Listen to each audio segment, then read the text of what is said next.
On a l'impression que c'est la question que les électeurs ont en tête en ce moment. Qui voulez-vous pour négocier, faire face à Donald Trump? Rodolphe, la réponse, elle est implacable. C'est plus que du 2 pour 1 en faveur de Mark Carney. Donc, ce qui amène aussi, parce que M. Carney, demain, rentre à Ottawa pour décider enfin ce qui sera la suite face à Donald Trump, justement. Ce qui a amené cette question de Yves-François Blanchet aujourd'hui. J'ai-tu le droit de répondre pour vrai, là? Oui, vous me donnez le droit, là? Oh! On fait la campagne la plus courte possible, dont on se sauve le plus vite possible, en répondant le moins possible aux journalistes et parfois en étant un petit peu dur avec les journalistes. J'ai l'impression que M. Harper est allé aider M. Poilievre après avoir inspiré M. Carney. M. Carney, s'il veut être élu, doit se présenter devant les électeurs, se sauve des débats, se chicane avec les journalistes, prend des journées de congé pour aller régler des problèmes dont il dit lui-même, mais finalement, il n'y a pas vraiment de problème. Les électeurs jugeront.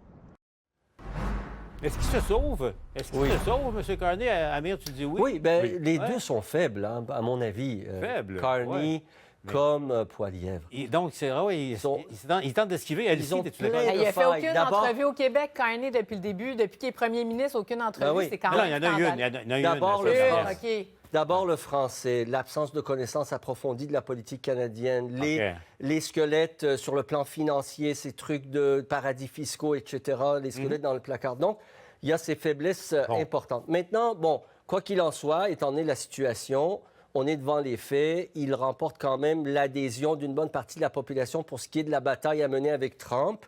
Ça veut dire qu'au Québec, en tout cas, c'est une bonne nouvelle pour le Bloc, pour le NPD, pour les Verts. Les gens peuvent aller voter tranquillement. La plupart, en tout cas, qui nous écoutent, pour leurs convictions plutôt que... Parce que... Revenez à la maison, proclame Amir. Mais là, vous me dites c'est la que... réalité. On n'a pas besoin de vote stratégique ou de vote... C'est un miracle. Non, on Mais vote à ils vont l'aveugle. l'emporter, Non, puis c'est tout. la réalité... C'est intéressant, mais je veux revenir à mon propos. Là. Vous me dites tous les trois que M. Carney a peur, mène une campagne hyper contrôlée, tout ça. Mais attention, les collègues de la SRC ont fait un bon travail en refaisant la campagne électorale, en faisant l'addition des points de presse, le nombre de questions auxquelles les chefs ont répondu en campagne électorale, ça fait 18... on est à mi-campagne en ce moment. Vous me dites que M. Carney a peur et esquive. Là. Voyez, là, Jack Meeting, 266 réponses, des questions. M. Blanchet, 233. M. Carney, quand même, 160. Rodolphe, Pierre Poilievre a accepté de prendre à peine 79 questions. Et là, Rodolphe, les conservateurs, non seulement n'ont pas d'avion, de caravane organisée pour les journalistes, mais en plus, quand il y a un point de presse, il y en a un par jour, quelqu'un du parti limite à 4 questions, pas de sous-questions, quelqu'un du parti tient le microphone des journalistes pour éviter que M. Poilievre se fasse poser d'autres questions. Rodolphe, tu dis que M. Carney se sauve et a peur, là. Explique-moi un peu, Pierre Poilievre ne veut pas répondre à plus que 79 questions depuis le début de la campagne.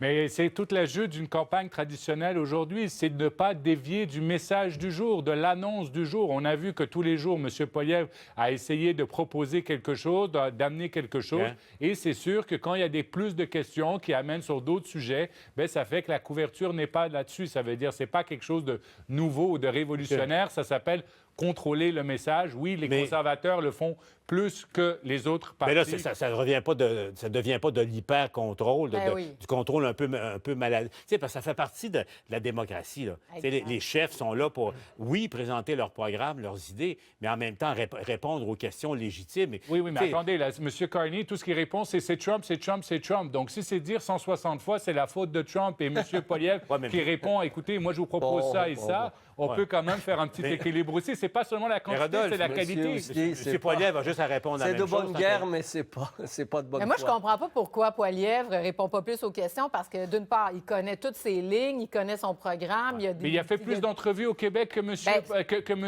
Carney. Donc ça, c'est très bien, mais justement, donc moi, je comprends pas pourquoi ils font ça. Ils devraient ouvrir les vannes, là, que les questions se posent, puis il va être capable de répondre. Il va à tout le monde en parle dimanche. Mais pour M. Carney, là, je veux dire, parce que c'est lui qui est en tête des sondages, c'est lui qu'on ne connaît pas. Donc, je trouve ça beaucoup plus grave parce que Carney, ils viennent d'arriver dans le paysage depuis un mois. Puis là, bon, il flotte d'une popularité de son curriculum vitae. Le banquier, il va nous sauver de Donald Trump. Moi aussi, j'espère qu'on va être sauvés. Sauf que là, comme ça se dessine, là, ça va être un raz-de-marée, le rouge, là, à l'échelle du Canada. Donc, ça va être là, des centaines de députés libéraux. On va se réveiller là, le 28 parce que rappelons-nous que ça fait 2 élections, c'est des gouvernements minoritaires. Donc, un gouvernement qui doit faire des compromis, qui doit s'ajuster, etc.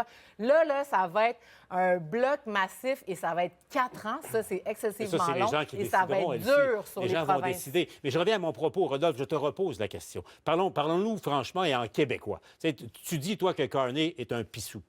M. Poilievre, il l'est un peu aussi, un pissou, là. Et il refuse de répondre aux questions qui dévieraient un peu de sa cassette du jour. Mais non, c'est pas la même. On n'est pas du tout dans la même dynamique. On le voit. M. Poilievre, les gens le connaissent, ça fait 2 ans. Ça veut dire, les gens, ils disent même, on en a marre, vous dites tout le temps la même chose, mais parce qu'il parlait d'inflation, il parlait de coûts de logement. Mais Rodolphe, tu dis qu'on le connaît. Est-ce que c'est le Poilievre hyper agressif depuis des années ou c'est M. Poilievre qui sourit maintenant, tout ça? Moi, j'aimerais la défense de Rodolphe. Si on demande le nombre d'entrevues que M. Poilievre a fait, incluant au Québec, puis je me le répète, il va aller à Tout le monde en parle, par exemple, ce dimanche, et quoi que ce soit, lui était d'accord de faire le débat TVA. Je te signale, on l'aura en entrevue. Oui, la semaine mais il y a même chose. il avait dit oui pour le débat TVA. Écoutez, ce matin-là, M. Carney, il a dit au Globe and Mail, oui, il répond à des questions. C'est ce qu'il a répondu au Globe and Mail. Il a dit, vous avez menti, tandis que c'est lui qui, en fait, ne savait pas les faits. Donc, aujourd'hui, il y a une histoire qui vient de sortir. Il a dit au Globe and Mail, l'histoire est fausse. Puis on vient de voir qu'en fait, l'histoire du Globe and Mail est vraie concernant les liens d'ingérence possiblement étrangère de M. Carney. Donc, juste pour vous dire, M. Carney joue la trappe. Je voudrais prendre la défense de Rodolphe. C'est-à-dire que la turpitude, évidemment, la turpitude de Carney, la turpitude de Carney n'excuse pas la turpitude de M. Poilievre. Cependant, M. Carney représente le parti qui a été au pouvoir pendant 8 ans, représente le parti qui est en avance dans les sondages, représente le gouvernement. En principe, il devrait être celui à qui on pose le plus de questions et qui répond le plus aux questions. Donc, il y a un véritable problème pour M. Carney comme pour M. Poilievre, il faut le reconnaître. Oui, et il a pris des questions tous les jours. Le face-à-face refusé, ça, c'est inacceptable. La semaine prochaine, le consortium va faire un débat, c'est intéressant.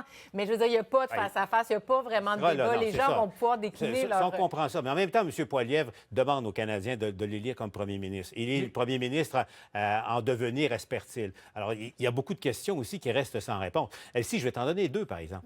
Qui sera le ministre des Finances de Pierre Poilievre? C'est un problème. Rodolphe, es-tu capable de répondre à cette question-là? Mais non, mais personne, on le dit jamais. On le dit jamais. Ça veut dire, on dit jamais qui va être les ministres ou quoi que ce soit. Mais non, on ne fait pas d'équipe pro-quo, là. On ne dit pas, hey, toi, tu vas être ministre des Finances. Non, c'est pas comme ça que ça fonctionne. Aucune équipe. C'est d'ailleurs une des lacunes de Pierre Poilievre. Si aujourd'hui, il y avait une équipe qu'on se disait, bon, OK, à un moment donné, il y avait la rumeur d'Éric Girard, le ministre des Finances du Québec. Bon, OK, des personnes. Là, il y a personne.